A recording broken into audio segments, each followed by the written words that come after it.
Welcome to ذوق یقین. میں محمد شمیم حاضر ہوں آپ کی خدمت میں ایک نئی ویڈیو لے کے. اس ویڈیو میں ہم بات کرنے والے ہیں بس ٹو دا پوائنٹ، 2 سے 3 پوائنٹ دیکھیں گے موشحات کے بارے میں، زجل کے بارے میں اور شعر التیمیہ کے بارے میں. ایک چیز کلیریفیکیشن یہ کرنا ہے کہ اس سے پہلی والی جو ہم نے ویڈیو ڈالی تھی جس میں ہم نے اہم کتاب کے بارے میں بات کی تھی، کیونکہ وہ اختصار میں نے بھی دھیان نہیں دیا اور وہ غلطی مجھ سے ہو گئی. خیر ہمارے ایک دوست نے کمنٹ کیا ہے، مجھے بہت خوشی ہوئی، بے حد خوشی ہوئی. یہی چیز میں آپ سے چاہتا ہوں، مطلب کہ میری محنتوں کا صلہ یہی ہے. اگر آپ مجھے کمنٹ کر دیا کریں، چاہے آپ سوال کریں یا کلیریفیکیشن کریں یا ڈاؤٹ کریں، لیکن اس سے یہ پتہ چلے گا کہ آپ بھی ایکٹیو لسنر ہیں.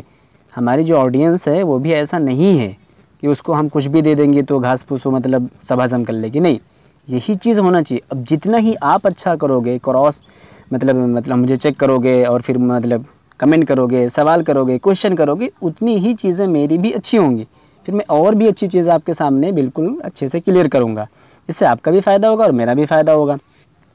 تو بہت اچھا. تو اس میں بالکل صحیح بھائی صاحب نے ہمارے جو کمنٹ کیا آپ پڑھ سکتے ہیں وہاں سے جا کے چاہیں گے تو. بہت اچھی وضاحت کی ہے، اس کا لقب انہوں نے بتایا ہے اور اس کے ساتھ ساتھ انہوں نے یہ بتایا ہے کہ جو لن تنالوا البر ہے، بیسیکلی میں بھی استدلالن ہی کہہ دیا تھا. اس کا استدلال جو صحیح تھا، میرا استدلال غلط. میں نے یہ کہا تھا کہ وہ شراب پیتا تھا اور ایسے مطلب دلیل دیتا تھا. تو بیسیکلی وہ شراب پینے کے بارے میں نہیں دلیل دیتا تھا. وہ صحیح بات ہے، کسی بھائی صاحب نے آئے تھے مطلب مانگنے کے لیے اس سے، تو اس کے پاس کچھ تھا نہیں، صرف شراب کے علاوہ کچھ نہیں تھا. تو اس نے سوچا شرابی صدقہ کر دیں، تو سوچا شرابی صدقہ کر دیتا ہوں، کچھ ہے نہیں. تو اس نے منع کیا. تب اس نے کہا کہ لن تنالوا البر حتى تنفقوا مما تحبون. تو اس نے کہا کہ میرے نزدیک شراب سے محبوب کوئی چیز نہیں ہے اور میں شرابی صدقہ کرنا چاہ رہا ہوں. اور آدمی اس وقت تک مطلب لن تنالوا البر نیکی نہیں حاصل کر سکتا ہے جب تک کہ اس کو وہ چیز پسند ہو، جب تک کہ وہ چیز وہ خرچ نہ کرے جس کو وہ پسند ہو، جو چیز اس کو پسند ہو. تو وہ مجھے کہا کہ مجھے شراب پسند ہے تو یہ میں کرنا چاہتا ہوں. تو میرا استدلال تھا کہ وہ شراب پیتا تھا اور اس طریقے سے قرآن کی آیت سے اپنے اس چیز کو صحیح بتاتا تھا. خیر بالکل صحیح درست ہے انہوں نے، میں اختصار کے چکر میں تھوڑا سا جلدی میں کہہ گیا. تو بس آپ ایسے ہی کمنٹ کرتا رہیں. بہت بہت شکریہ کمنٹ کے لیے جس نے بھی کیا ہے، اور آپ لوگوں کا بھی شکریہ کہ آپ اتنے اچھے سے سنتے ہیں. تو اس میں ہم صرف 2-3 چیزیں ہی دیکھیں گے. یہ پوری سلائیڈ آپ کے سامنے، یہاں سے آپ چاہیں تو پڑھ سکتے ہیں.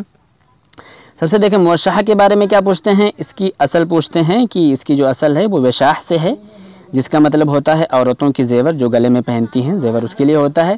اب اس کے بارے میں کہ کون مین ہے، تو یہ پوچھتے ہیں کہ عورتوں کی زیور اس کے بارے میں یہ پوچھتے ہیں. اب کون اس کا مطلب مخترع الموشح کون ہے. تو اس میں اختلاف ہے. ایک نام آتا ہے محمد بن محمد القبری کا، دوسرا نام آتا ہے مقدم بن معافر القبری کا، اور کچھ لوگوں کا خیال ہے کہ عبداللہ بن معتز العباسی نے اس کو وضع کیا ہے. خیر یہ سب آپ کو جاننے کی ضرورت ہے نہیں اتنی زیادہ کہ کس نے کیا. آپ 2 سے 3 نام یاد رکھیں جو میں نے آپ کو بتایا. محمد بن محمد القبری، اور اسی طریقے سے مقدم بن معافر القبری، اور اسی طریقے سے عبداللہ بن معتز العباسی. 3 نام یاد رکھیں. اگر تینوں میں سے کوئی آپشن آئے گا تو لگا دینا، بٹ آپ پہلے والے کو چوز کریں. ابھی تک ایسے اس کے بارے میں یہ نہیں کویشچن آیا تھا. جو کویشچن آئے گا میں آپ کو بتاتا ہوں. 2 کویشچن اب تک اس کے بارے میں آئے ہیں بہت زیادہ طور سے، وہی میں آپ کو بتانا چاہ رہا ہوں. باقی اس کے بارے میں نہیں، زجل کے بارے میں پوچھا تھا کہ کون ہے اس کا مخترع، جس نے تفنن و مطلب ابتدع. تو دیکھیں سب سے پہلے دیکھ لیں کہ موشحات جو ہے وہ عصر اندلسی کی دین ہے. اور اس میں کہتے ہیں کہ مقدم بن معافر القبری اور محمد، سب سے پہلے محمد بن محمد ہو جائیں گے، اس کے بعد مقدم ہو جائیں گے، اس کے بعد کچھ لوگوں کا کہنا عبداللہ بن معتز العباسی. تو 3 نام ہیں، آپ اس کو دیکھ لیں. لیکن اس کے بارے جو امپورٹنٹ ہے میں وہ بتاتا ہوں. یہ پوچھتے ہیں کہ الموشحات ہے، اس کے اندر بحر جو مطلب جو وزن اور قافیہ ہوتا تھا اس کا خیال نہیں کیا جاتا تھا. ٹھیک ہے. اور اسی طریقے سے انہوں نے اس میں کہا کہ یہ جو کویشچن آیا ہوا تھا کہ موشحات فی الاندلس متى نشأت یا فی ای عصر، کب آیا. ٹھیک ہے. تو اواخر القرن الثالث الہجری، اواخر القرن الثالث الہجری. ٹھیک ہے. تو 2 چیز اس کے بارے میں پوچھا ہوا ہے. ایک تو یہ 3 صدی ہجری کے آخر میں آیا ہے موشحہ، اور اس کے بارے میں پوچھا تھا کہ وزن اور قافیے پر اس کا کیا ہوتا ہے، کیا فرق پڑتا ہے، یا کیسے وزن اور قافیے کے بارے میں اس سے کیا وہ لینا دینا ہے. یہ میں نے کویشچن آپ کے سامنے لا کے رکھ دیا ہے. یہاں سے آپ دیکھ سکتے ہیں، یہاں پہ پوچھ رہے ہیں وہی چیز جو میں آپ کو بتانا چاہ رہا ہوں کہ اس کے اندر مخالفت کی جاتی ہے قواعد مرعیہ کی، اوزان شرع اور اس کے قافیے کی ہے. تو یہ ہمارا ہے موشحہ. اس کے بارے میں بتا دوں کہ دیکھیں آپ کبھی بھی کنفیوز نہیں ہونا اس چیز کو لے کے کہ یہ اس میں شعر حر تو نہیں ہوگا. شعر حر کا مطلب نہیں ہوتا کہ اس میں جو بحر ہے اس کا اہتمام نہیں کیا جاتا، ایسا نہیں ہے۔ اگر بحر میں نہیں کیا جاتا ہے تو پھر قصیدہ کولرا جو کہ نازک الملائکہ کا ہے بحر متدارک میں کیسے ہے، اور حلقانہ حبن قصیدہ جو کہ اظہار الزابلہ میں شائع ہوا تھا اس کے 2 مہینے کے بعد، 2 سے 3 مہینہ آلموسٹ، بدر شاکر سے آپ کو بحر رمل میں کیسے ہے؟ تو یہ نہیں ہوگا، بلکہ یہ والا آپشن جو ہوگا، مطلب ہمارے سامنے جو یہ والا نظر آ رہا ہے الموشحہ جس کو ہم کہیں گے، یہ والا صحیح ہوگا، الموشحات۔ ٹھیک ہے، تو چلتے ہیں اب اگلے ٹاپک کی طرف۔ بس ایک بار ریکیپ کر دیتا ہوں کہ عصر اندلسی میں آیا ہوا ہے، اور اس میں محمد بن محمد القبری، مقدم بن معافر القبری، عبداللہ بن معتز العباسی، الگ الگ رائے کے مطابق یہ لوگ اس کے مخترعین میں سے آتے ہیں، اور اس کے جو اغراض ہیں غزل، خمر، مجون، وصف طبیعہ وغیرہ وغیرہ، حجارت، سب کچھ اس میں مطلب اس کے اندر بعد میں شامل ہو گیا تھا یہ سب، لیکن اس کا جو بیسک اسباب آنے کا انتشار اللہو والمجون ہے، وہ نتیجۃ ظاہرۃ لظاہرہ اجتماعیہ۔ اور اسی طریقے سے اس کے علاوہ بھی کئی لوگ اس میں مطلب آگے مطلب مشہور ہوئے ہیں، فیمس ہوئے ہیں، ابن الفزار ہے، ابن لبانہ ہے وغیرہ وغیرہ، اس کے بعد پھر ابن باجہ، لسان الدین خطیب وغیرہ وغیرہ، لیکن یہ اس کے بارے میں نے بتایا کہ اس میں رعایت نہیں کی جاتی ہے قواعد کے، اور اسی طریقے سے یہ آخری مطلب اواخر القرن الثالث الہجری، 3ری صدی ہجری کی آخر میں آیا تھا۔ اب چلتے ہیں زجل کے بارے میں۔ زجل کے بارے میں بھی کچھ موٹی موٹی چیزوں کو دیکھتے ہیں۔ اب دیکھیں زجل کے بارے میں صرف 2-3 چیز جان لیں کہ جیسے کہ جو جزل ہے وہ آیا ہے عصر اندلسی کے اندر، لیکن اکثر لوگوں کا ماننا یہ ہے کہ جیسا کہ یہاں پہ لکھا ہوا ولکن بعض الباحثین یعتبرون ان اصول الزجل ترجع الى الاندلس، اور کچھ لوگوں کا ماننا ہے یعود اصلہ الى جزیرۃ العرب قبل الاسلام۔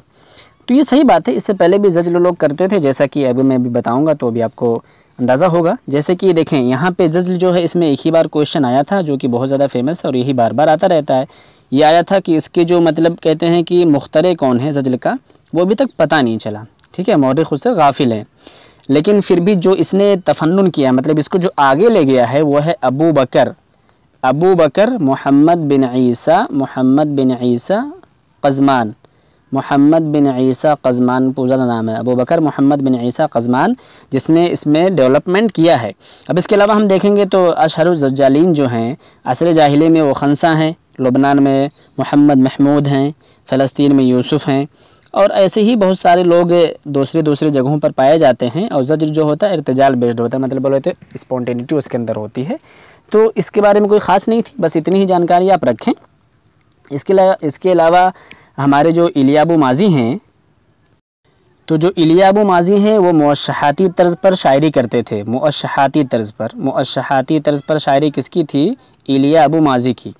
اب آپ کو یہ بتانا ہے کہ مہجر میں سے کون سا ایسا بندہ ہے جو کہ زجلیہ شاعری کی اشتہر بزجلیتہ، یا اشتہر زجلیہ، مطلب کہ جو زجلیہ شاعری کرتا تھا۔ صرف آپ کو اس کویشچن کا آنسر دینے پر میں آپ کو انعام دوں گا آن دا اسپوٹ۔ آپ اپنا فون پہ نمبر یا جو بھی چلاتے ہیں بھیج دینا، اماؤنٹ اور کیا ہو، پیسہ تو دوں گا، اب تو اس میں کیا اتنی دور سے دے سکتا ہوں، کتنا دوں گا وہ مطلب سیکریٹ ہے، بٹ آپ کو صرف اس کا وقت ایک ویڈیو، یعنی یہ ویڈیو میں جو بنا رہا ہوں یہ اپلوڈ ہوگی، اس کے بعد جو دوسری ویڈیو ہوگی اس سے آنے سے پہلے آپ کو جواب دینا ہے کہ مہجری شعراء میں سے کون سا ایسا شاعر ہے جو اپنے زجلیے کے ذریعے سے مشہور ہے۔ اگر آپ حوالے کے ساتھ دیں گے تو بہت زیادہ خوشی ہوگی، بٹ اگر آپ ایسے ہی بتا سکتے ہیں اپنے علم کے مطابق تو بھی چلے گا۔ موشحاتی طرف سے میں نے بتا دیا کیا تھا، الیابو ماضی۔ اب چلتے ہیں شعر الطبیعہ کی طرف، اس کے بارے میں اتنی باتیں ضروری تھی، باقی کچھ خاص ایسا ہے نہیں۔ اب دیکھیں شعر الطبیعہ میں وغیرہ میں ہے جو بار بار یہی کہا جاتا ہے کہ یہ تو پایا جاتا تھا عصر جاہلی میں، لیکن ہے نا ضمناً پایا جاتا ہے، جس میں تشبیہ ضمنی پڑھا ہے کہ قصیدہ کرے تو اس میں وصف نگاری کر دیا، طبیعت کی مطلب وصف نگاری کر دی، طبیعت کی وصف نگاری، کہیں تصویر کشی نقشہ کھینچ دیا، کبھی کچھ، تو اس کے اندر کئی سارے مطلب شعراء ہیں جن کو مہارت حاصل تھی۔ اس کے بعد پھر دھیرے دھیرے مطلب شعراء آتے گئے، یہ بدلتا رہا یہ طریقہ، مطلب جو باپ دادا نے اخذ کیا تھا، جو بنایا تھا راستہ، اس کو لوگوں نے اور اچھے طریقے سے فالو کرنے کی کوشش کی، پھر دھیرے دھیرے حضارتیں، ثقافتیں بڑھتی گئی، یہاں تک کہ عصر عباسی میں کافی زیادہ لوگ، ابی تمام، بحتری، ابن رومی، معتصم وغیرہ وغیرہ، لیکن اصل جو ابن خفاجہ مطلب جو وہ ہیں شعراء الطبیعہ اندلس کے اندر، وہ ابن خفاجہ الاندلسی ہے، مطلب کہ شعر طبیعہ کا ظہور بہت پہلے سے ہے، لیکن یہ ہے کہ عصر عباسی میں تھوڑا سا پروان چڑھا عصر جاہلی سے لے کر، اور پھر عباسی کے بعد جب ابن خفاجہ آئے یعنی اندلسی کے اندر، یعنی اندلسی کے پہنچتے یہ ایک فن بن گیا، ٹھیک ہے۔ پہلے بھی یہ پایا جاتا تھا لیکن ضمناً تھا یہ بات، یعنی شعر و طبیعہ ضمناً پائی جاتی تھی، لیکن عصر اندلسی کے اندر یہ ایک فن کی شکل اختیار کر دیا، جو کہ اس میں سب سے زیادہ مشہور ہیں وہ ہیں ابن خفاجہ الاندلسی، ابراہیم بن ابی الفتح بن عبداللہ بن خفاجہ الحواری المعروف ابن خفاجہ الملقب بالصنوبری۔ تو اس کے علاوہ ان کا لقب تھا صنوبری۔ اسی طریقے سے ابن ہانی بھی ہیں، ابن زیدون بھی، ابن حمدیس ہیں، اور لسان الدین خطیب وغیرہ وغیرہ ہیں، لیکن ابن خفاجہ ہی اصل مانے جاتے ہیں، اور یا اہل اندلس کر کے للہ کر کے ان کا شعر ہے، تو وہ بھی آپ دیکھ سکتے ہیں۔ بس اتنی ہی باتیں تھیں اس کے بارے میں، بس اتنا سن لیں اور کافی ہوگا۔ اب ملتے ہیں نیکسٹ ویڈیو میں، اور اپنا انعام لینے کی تیار رہیں۔ Thank you, thanks for watching.